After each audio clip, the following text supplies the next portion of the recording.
না, তিনি হাসরের মাঝে কি করবে না করবে তিনি তো কোনো গান থাকবে না। অথচ আল্লাহ রব্বুল আলামিন কোরআন কারীমের মধ্যে বলেছেন, আলা ইন্না আউলিয়া আল্লাহি লা খাউফুন আলাইহিম ওয়া লা হুম ইয়াহজানুন। আল্লাহ বলেছেন, নিশ্চয় আল্লাহর ওলিরা তাদের ভয় নাই, তাদের চিন্তা নাই, তাদের পেরেশানি হওয়ার কোনো কারণ নাই। এরপরে আল্লাহ বলছেন, লাহুল বুশরা ফিল হায়াতিদ দুনিয়া ওয়া ফিল আখিরাহ। দুনিয়ার জমিনে তাদের কোনো ভয় নাই, আখিরাতের জমিনে তাদের কোনো ভয় নাই। আল্লাহ এখানে বলছে, দুনিয়াতে ভয় নাই, আখিরাতে ভয় নাই। তুমি দিন করে নবী এক পৃষ্ঠ অর্ধেক করছো, আরেক পৃষ্ঠ না পাইলে তুমি আল্লাহর বিরুদ্ধে কথা বলা শুরু করছো। বুঝে গেল তোমরা যথেষ্ট মুসলমান হইতে পারো, অন্তর মুসলমান না, প্রতিপক্ষ মুসলমান তোমরা হতে পারো। তারা বলে আটকুশি মাজার আছে, এখানে ভান্ডারি হয়, সেটা কি হয়, এখানে যাওয়া যাবে না। এবার আসেন তাদের বাড়ি মোহাম্মদ চেয়ারম্যান স্যার মাজার কেন্দ্রিক কোনো দাওয়াতই নাই। এবার তাদের বাড়ি মোহাম্মদ চেয়ারম্যান স্যার মাজার ছাড়াই মুসলমানদেরকে কিভাবে ঐক্যবদ্ধ করা যায় সেই ডাক দিয়েছেন। ঠিক আছে, এই বাংলাদেশের জন্য অনেক মানুষ আমরা দেখতে পাই, কিন্তু মানুষের মতো আকৃতি থাকলে মানুষ শোনা যায় না।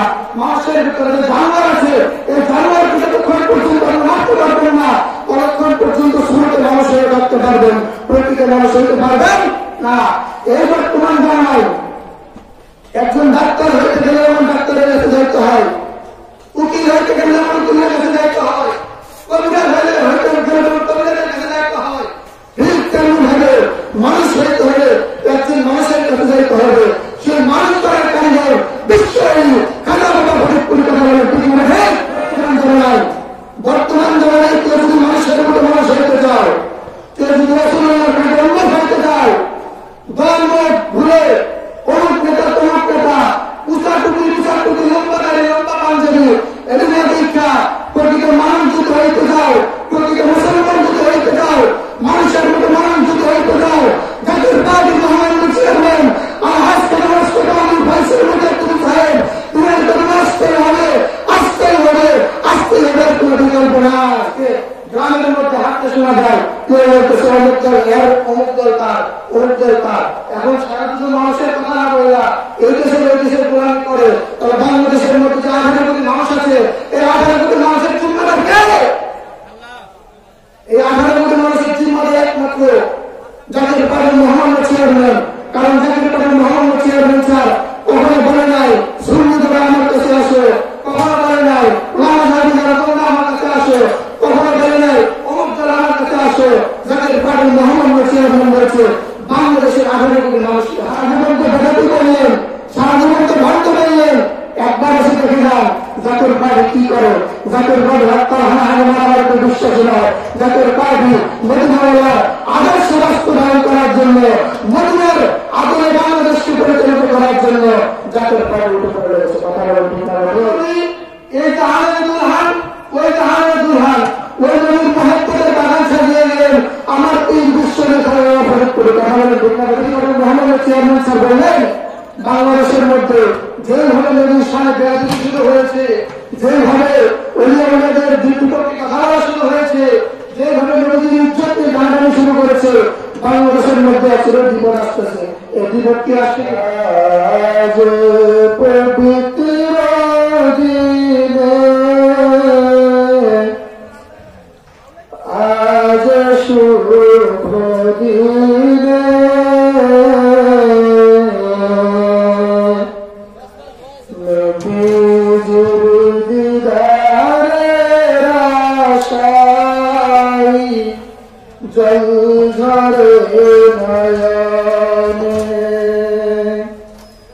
রসুলের দিদারের আশায় জল ঝরে নয়নে,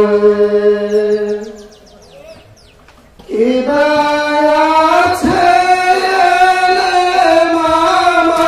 আমার, কি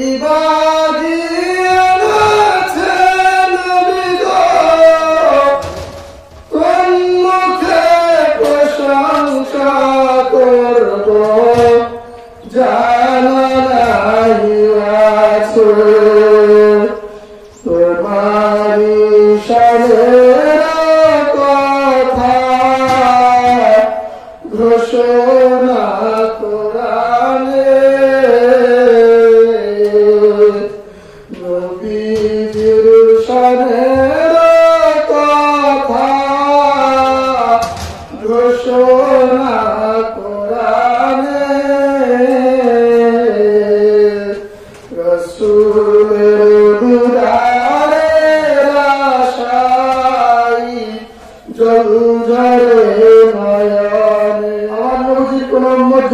নবীর প্রতি একবার দুরূদ শরীফ পাঠ করে আমার আল্লাহ পাক ওই বান্দার আমলনামার মধ্যে 10টি নেকি দিয়ে দেয়। চিৎকার মেরে বলেন সুবহানাল্লাহ। এখানে শেষ নয়, হাবিবের প্রতি একবার দুরূদ শরীফ পড়ার খাতিরে ওই বান্দার আমলনামা থেকে পূর্বের 10টি গুনাহ আমার আল্লাহ তাআলা মাফ করে দেয়। বলেন সুবহানাল্লাহ। শুধু এখানে শেষ করে নাই, আল্লাহ পাক রব্বুল আলামিন হাবিবের প্রতি একবার দুরূদ শরীফ পড়ার খাতিরে ওই বান্দার আমলনামায় 10 বার রহমতের নজরে তাকায় এবং ওই বান্দার উপরে 10টা রহমত নাযিল করে দেয়। তো যে নবীর প্রতি একবার দুরূদ শরীফ পড়লে, যে নবীকে একবার মুহাব্বত করলে আমাদের আল্লাহ তাআলা এতগুলো পুরস্কার দিলেন, এতগুলো নেকি আমাদেরকে লিখে দিলেন। ওই নবীর প্রতি দুরূদ শরীফ পড়তে ভালো লাগে না খারাপ লাগে? এই নবীর শান, এই নবীর মান, নবীর সম্মান আমরা যদি কমাতে চাই, নবীর সম্মানকে আমরা কমাতে পারবো? নবীর সম্মান বাড়িয়েছেন কে? যারা উপস্থিত আছেন তাকে বলার কথা বলেন, নবীর সম্মান বাড়িয়েছেন কে? আল্লাহ পাক রব্বুল আলামিন কালামে পাকের মধ্যে ফরমান, হাবিব আপনার শান, আপনার মান, আপনার ইজ্জত আমি আল্লাহ বাড়িয়ে দিয়েছি, আকাশ খণ্ড করেছি। হাবিব আমি আল্লাহর জিকির যেই জায়গার মধ্যে হবে আপনার আমি সম্মান যতটুকু বাড়িয়েছি, আপনার সম্মানটাকে বাড়াইতে বাড়াইতে এত পর্যায়ে বাড়াইছি। হাবিব বিভিন্ন তাফসীরের কিতাবের মধ্যে এসেছেন, তাফসীর বলতেছেন ورفعنا لك ذكرك। এই আয়াতের তাফসীর করতে গিয়ে আপনারা বলেন ইযা যিকিরতু যিকরাল্লাহ, আমি আল্লাহর জিকির যেই জায়গার মধ্যে হবে আপনার নবীর সম্মান, আপনার নবীর সম্মান, আপনার নবীর গুণগান ওই জায়গার মধ্যে হবে। চিৎকার মেরে বলেন সুবহানাল্লাহ। আল্লাহু আকবার। আল্লাহ পাক আমার নবীকে এত ভালোবাসেন, শুধু আল্লাহ পাক রব্বুল আলামিন আমার নবীকে ভালোবেসে সন্তুষ্ট না, আল্লাহ পাক রব্বুল আলামিন আমাদেরকে ওই নবীর প্রতি ভালোবাসার কথা শিক্ষা দিলেন, ওই নবীকে ইজ্জত করার কথা আমাদেরকে বললেন। আল্লাহ পাক বলেন, বান্দা তোমরা যদি আমি আল্লাহকে ভালোবাসতে চাও, فاتبعوني يحببكم الله ويغفر لكم ذنوبكم والله غفور رحيم। হাবিব আপনি আপনার উম্মতদেরকে বলে দেন, কেউ যদি আমি আল্লাহকে ভালোবাসতে চাই, আপনার কোন উম্মত যদি আমি আল্লাহকে পাইতে চাই, তাহলে আমি আল্লাহকে ভালোবাসতে হবে না, আমি আল্লাহকে তালাশ করতে হবে না। আপনার উম্মত যেন আপনার নবীকে ভালোবাসে, তারা যেন আপনাকে সম্মান করে, আপনি তাদের উপরে খুশি হয়ে গেলে আমি আল্লাহ অটোমেটিকলি তাদেরকে ভালোবাসতে শুরু করবো। চিৎকার করে বলেন সুবহানাল্লাহ।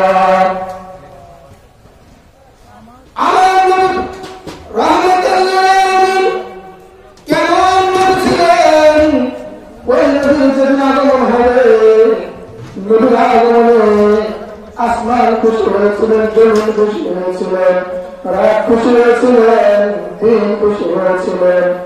আসমানকে ডেকে বলেছিল, আল্লাহ আমি আসমানের একটি দাবি হলো, আমি জানতে পেরেছি তোমার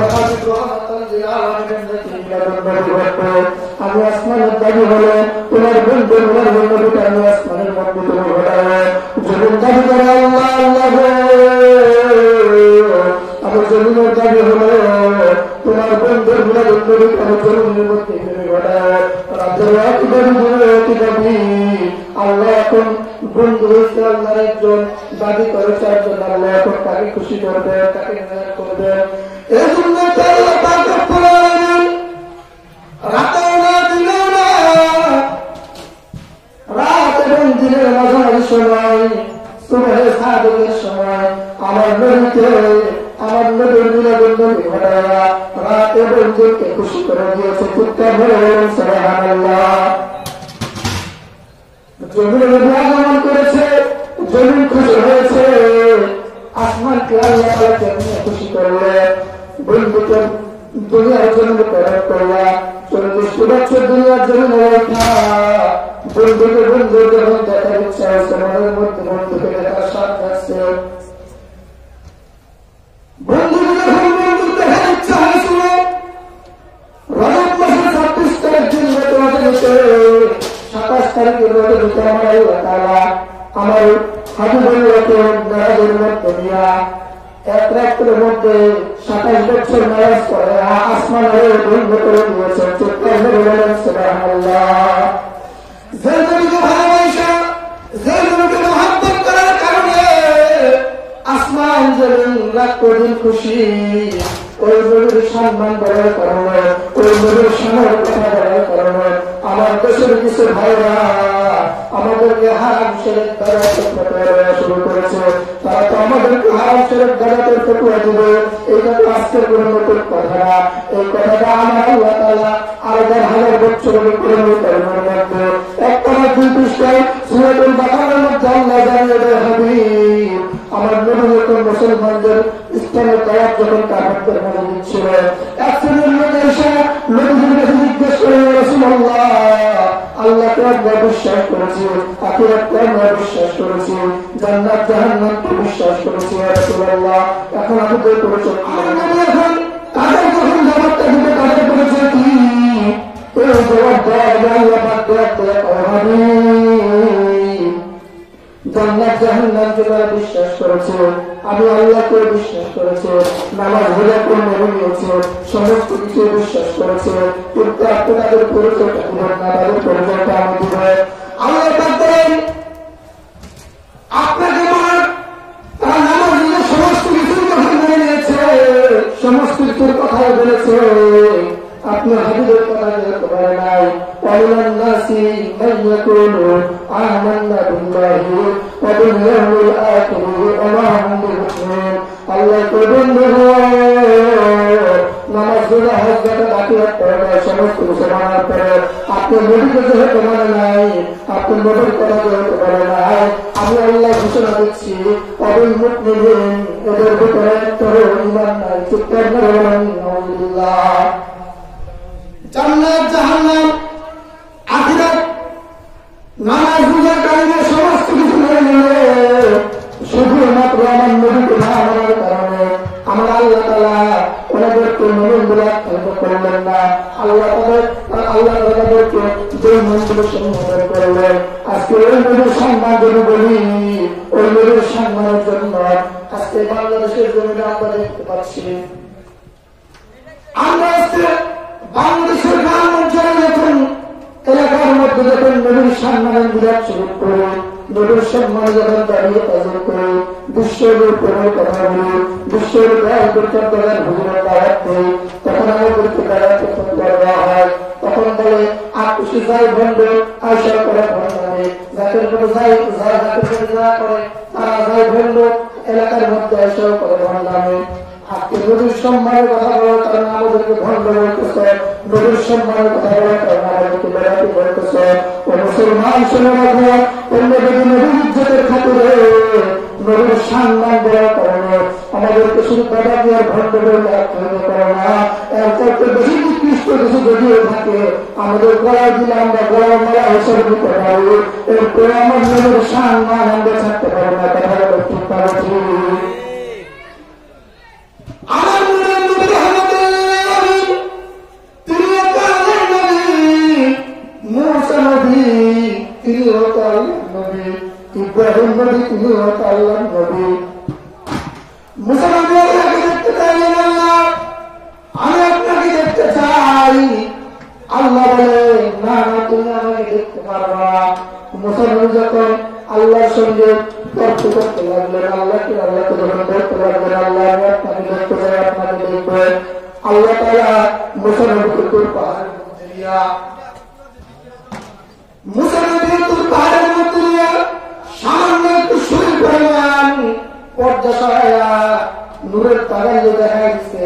মুসা নবী যখন তুর পাহাড়ের মধ্যে উঠতেছিলেন, তুর পাহাড়ে ওঠার আগে আল্লাহ বলতেছেন, মুসা তোমার পায়ের মধ্যে দেখা যায়, নিশ্চয় তুমি পবিত্র জায়গার মধ্যে আসতেছ, জুতা করে আসো। আল্লাহু আকবার। মুসা নবী আল্লাহর সঙ্গে দেখা করবে, তুর পাহাড় সময় আল্লাহ বলেন মুসা তোমার পায়ের মধ্যে জুতা, তুমি জুতা খুলে আসো। ইব্রাহিম নবী তো আল্লাহর নবী, আল্লাহকে খুশি করার জন্য আপন সন্তানকে কুরবানি করার জন্য দিয়েছিলেন, আল্লাহর পথে যাওয়ার জন্য, আল্লাহকে খুশি করার জন্য নমরুদের আগুনের মধ্যে করেছিলেন। ইব্রাহিম নবী, মুসা নবী, ওনারা আল্লাহকে খুশি করতে চায়, আর আমার আল্লাহ তাআলা আমার নূরের নবীকে খুশি করতে চায়। কথা বলেন ঠিক না কি? আপনি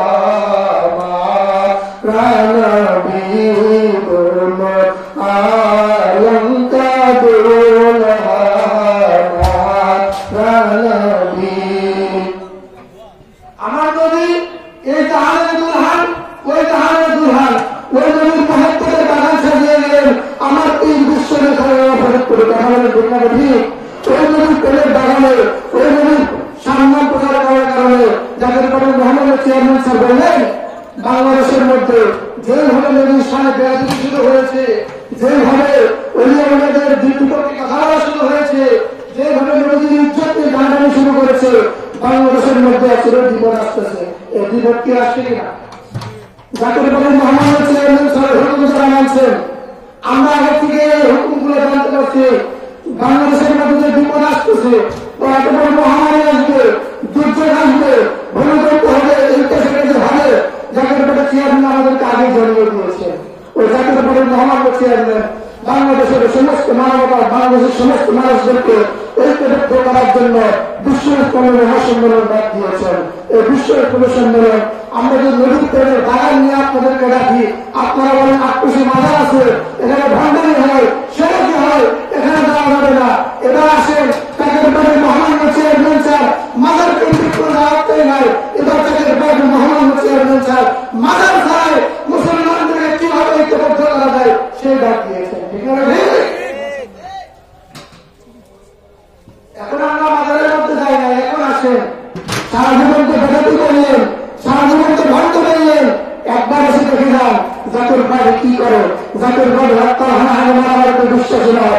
জাতির পার্টি মদিনার আদর্শ বাস্তবায়ন করার জন্য, মদিনার আদলে বাংলাদেশকে পরিচালিত করার জন্য জাতির পার্টি উঠে পড়ে রয়েছে। কথা বলেন ঠিক না?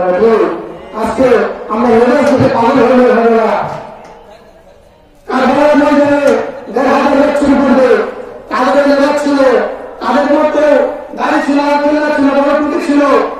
আমরা সেগুলো দেখে পাগল হবো না, আমাদেরকে দেখতে হবে মুসলিমদের নেতাকে, শুধু মুসলিমদের নেতা হইতে হবে না, প্রকৃত মুমিনকে আতিউল্লাহ আতিউর রাসূলি আন্দোলন করুন। আল্লাহ বলছেন তোমরা আল্লাহকে অনুসরণ করো, আমার আমিরকে অনুসরণ করো, তোমাদের মধ্যে আমির যারা সে আমিরদেরকে তোমরা অনুসরণ করো। এখন যদি আমরা আমিরকে অনুসরণ করতে চাই, এই আমির আমাদের পার করতে পারবো কিনা, এই আমিরের সঙ্গে গেলে আমার দুনিয়া এবং আখিরাতে লাভ আছে না নাই, এইটা দেখা ওই আমিরের কাছে যাই করে। কথা বলে ঠিক না? ঠিক। আজকে যদি দেওয়া হয় আত্মীয় হুজুরের দাওয়াত দেয় বা জাকের পরে দাওয়াত দেয়, তারা আমাদেরকে বলতেছেন পীরের ভিতরে কোনো ঘাম থাকবে না, পীরের হাসরে আমাদের কি করবে না করবে, পীরের ভিতরে কোনো ঘাম থাকবে না। অথচ আল্লাহ বলেন কোরআন কারীমের মধ্যে বলছেন আলা ইন্না আউলিয়া আল্লাহি লা খাউফুন আলাইহিম ওয়া লা হুম ইয়াহজানুন। আল্লাহ বলেন নিশ্চয় আল্লাহর ওলিরা তাদের ভয় নাই, তাদের চিন্তা নাই, তাদের পেরেশানি হওয়ার কোনো কারণ নাই। এরপরে আল্লাহ বলছেন লাহুমুল বুশরা ফিল হায়াতিদ দুনিয়া ওয়া ফিল আখিরাহ। দুনিয়ার জন্য তাদের কোনো ভয় নাই, আখিরাতের জন্য তাদের কোনো ভয় নাই। আল্লাহ এখানে বলছে দুনিয়াতে ভয় নাই, আখিরাতে ভয় নাই। তুমি কি করে বলবি একটু অর্ধেক করতে আরেকটু না পেয়ে যাও, তুমি আল্লাহর গুরুত্ব কথা বলা শুরু করছো, বুঝে গেল তোমরা লেবাসে মুসলমান হইতে পারো, অন্তরে মুসলমান না, প্রতিপক্ষে মুসলমান তোমরা হতে পারো। এই বাংলাদেশের জন্য শেষ কথা বলে যাচ্ছি, এই বাংলাদেশের জন্য অনেক মানুষ আমরা দেখতে পাই, কিন্তু মানুষের মতো আকৃতি থাকলে মানুষ শোনা যায় না। মানুষের ভিতরে যে জানোয়ার আছে, এই জানোয়ারকে যতক্ষণ পর্যন্ত আপনি মারতে পারবেন না, ততক্ষণ পর্যন্ত শুরুতে মানুষ হয়ে থাকতে পারবেন, প্রকৃত মানুষ হইতে পারবেন না। এই বর্তমান একজন ডাক্তার হইতে গেলে এমন ডাক্তারের কাছে যাইতে হয়, উকিল হইতে গেলে এমন উকিলের কাছে যাইতে হয়, কবিরাজ হইলে হইতে গেলে কবিরাজের কাছে যাইতে হয়। ঠিক তেমন ভাবে মানুষ হইতে হলে একজন মানুষের কাছে যাইতে হবে। সেই মানুষ করার কারিগর বিশ্বই খাতা বাবা ফরিদপুর কথা বলে ঠিক মনে। বর্তমান জমানায় কেউ যদি মানুষের মতো মানুষ হইতে চাও, কেউ যদি রাসূলুল্লাহর কাছে উম্মত হইতে চাও, দল মত ভুলে অমুক নেতা তমুক নেতা, উঁচা টুপি লম্বা দাড়ি লম্বা পাঞ্জাবি এগুলো দীক্ষা প্রকৃত মানুষ যদি হইতে চাও, প্রকৃত মুসলমান যদি হইতে চাও, মানুষের মতো মানুষ যদি হইতে চাও, জাতির পার্টি মহান চেয়ারম্যান আলহাজ কামাল ফাইসের মধ্যে তুমি সাহেব তোমার কদমে আসতেই হবে, আসতেই হবে, আসতেই হবে, কোনো বিকল্প নাই। সেই মহান নেতার কদমে আসার দাওয়াত দিয়ে আমি এবার তো হাত দান জানিয়ে একটিবার আপনারা এসে বলে দেন জাতীয় পার্টির মহান চেয়ারম্যান কি বলে। আজকে আমরা দেখতে পাই, কারণ নাম বলছি না, কোন রাজনৈতিক দলের দুর্নাম করতেছি না, আজকে গ্রামের মধ্যে হাঁটতে শোনা যায় কেউ বলতেছে অমুক দল এর, অমুক দল তার, অমুক দল তার। এখন সারা দেশের মানুষের কথা না বললা এই দেশের ওই দেশের গোলামি করে, তবে বাংলাদেশের মধ্যে যে 18 কোটি মানুষ আছে, এই 18 কোটি মানুষের জিম্মাদার কে? এই 18 কোটি মানুষের জিম্মাদার একমাত্র জাতীয় পার্টির মহান চেয়ারম্যান। কারণ জাতীয় পার্টির মহান চেয়ারম্যান স্যার কখনো বলে নাই সুন্নি যারা আমার কাছে আসে, কখনো বলে নাই লামাজাবি যারা তোমরা আমার কাছে আসে, কখনো বলে নাই অমুক যারা আমার কাছে আসে। জাতীয় পার্টির মহান চেয়ারম্যান বলছে বাংলাদেশের 18 কোটি মানুষকে আমার। আল্লাহু আকবার। আমরা ওই নেতার কাছে থাকতে চাই, হুজুরকে প্রধানের কাছে আপনারা হুজুর আমরা আপনার হুকুম মানতে পারি নাই, আপনার দরবারে রক্ষা করতে পারি না, আপনার দরবারে সঠিকভাবে চলাফেরা করতে পারি না, সঠিকভাবে কথাবার্তা বলতে পারি না, আপনার দয়া করে আমাদের ভুল ভাষণ হাত করেন, আপনার কথা আমাদেরকে মজবুত করে বাঁধতে দেন। আপনার আওলাদ, আপনার মুখপাত্র হিজবুল্লাহ মহান জাতীয় পার্টির মহান চেয়ারম্যান সারা করেন, আমাদেরকে মজবুত করে বাঁধতে দেন। জীবনের শেষ নিঃশ্বাস পর্যন্ত আপনার কদমে ভোলাবাড়ি হয়ে থাকার ক্ষমতা দিতে দেন। আসসালামু আলাইকুম ওয়া রাহমাতুল্লাহি ওয়া বারাকাতুহু।